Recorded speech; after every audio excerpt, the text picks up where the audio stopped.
hearing from a talented lawyer named Donald C. Kudler, who practices mostly in personal injury things, and he will tell you what he would like you to know. He's from California, but he's a converted Nevada person and doesn't even go to California now. And we will now be happy to hear from Don. Thank you.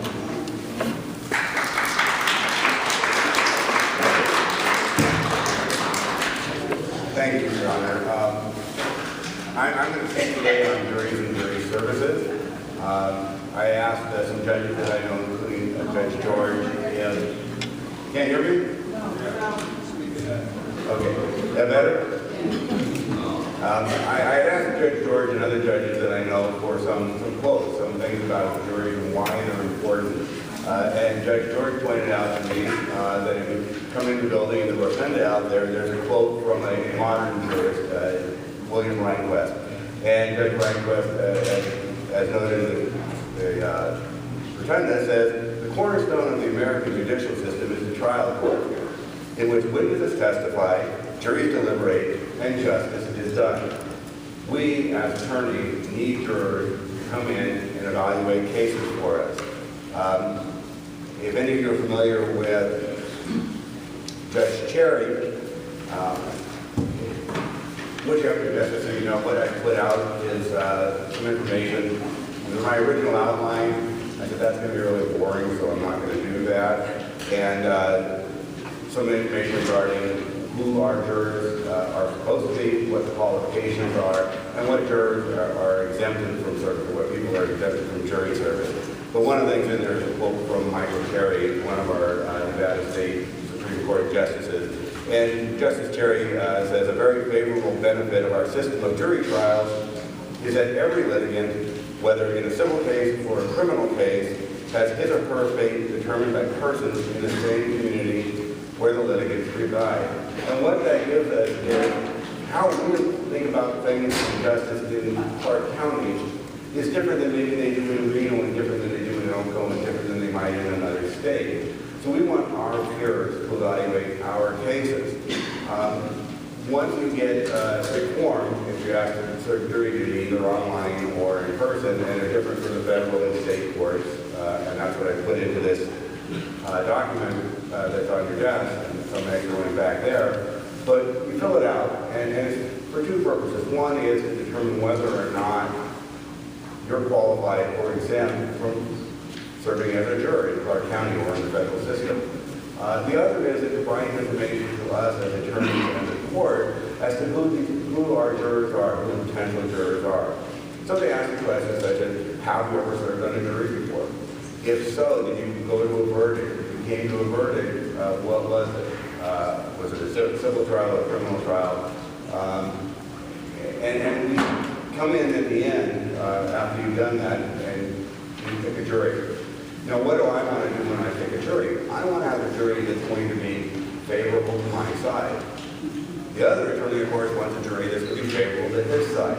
When we balance the two and the judge in the middle, monitoring how we pick a jury through a system called voir dire, we end up hopefully with a jury of fairly balanced and unbiased jurors. In the state of Nevada, criminal trials are 12 jurors, and civil trials are typically 8. And of course, a criminal trial, the jury must be unanimous and must find to a high degree of certainty. A civil trial is a lower degree of certainty. Now, how do we determine who it is? We do this process called voir dire. And during voir dire, we ask questions. Unfortunately, sometimes if you're on a jury perspective pool and you're being asked questions, some of these questions may sound a bit invasive because they might be a bit personal. And as attorneys, we don't mean to be personal, we don't mean to be invasive, but we need to know who it is that we're going to ask to render a decision in our client's favor. So we have to ask some of these questions. Sometimes they have to do with how you feel about certain types of cases.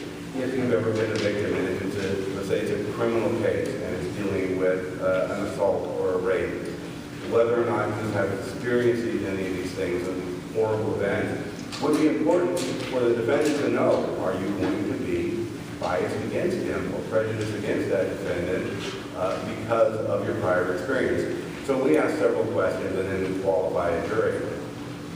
Now, I have myself actually served on a jury in California, as Larry said, that's where I grew up when I was in my bachelor's degree at the time. They sent me a thing for jury service, and I'm sure it's similar in Nevada. I said, look, I'm in school, but I have these 6 weeks off in winter break. I'd be happy to serve then. And they changed it, and I did serve on a jury. It happened to be a criminal jury dealing with kidnapping and robbery. And we did listen to all the evidence, and I understand, having served on a jury, what it's like to intake a lot of information in a short period of time. Of course, we as attorneys have been studying this stuff for months and months and possibly years, and then we expect you, excuse me, that's about time. We expect you to get all that information taken in 3 days or 5 days. So we have to do our job.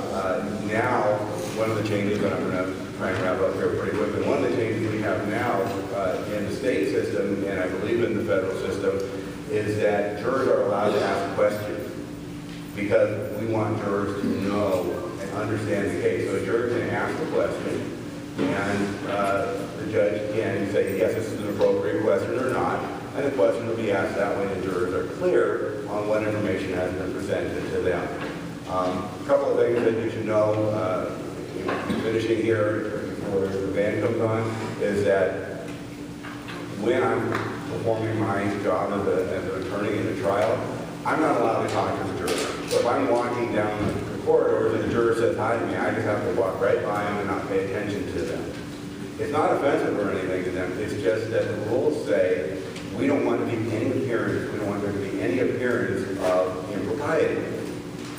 We don't want any questions. So even if I just said, hi, how are you doing? Somebody else may not see that exchange or understand that exchange. And so was Don telling them information about the trial? Was he giving them information, facts about the case?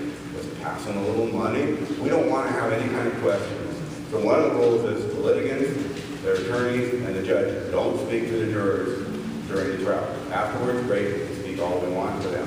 But during the trial, we are precluded from that for the mere purpose that trials are meant to be sacrosanct, and trials are meant to be not looked on with any shadow. And so one way to avoid that is just have that screen between the jurors and litigants and their attorneys. Thank you for your time. I wish I could talk longer, but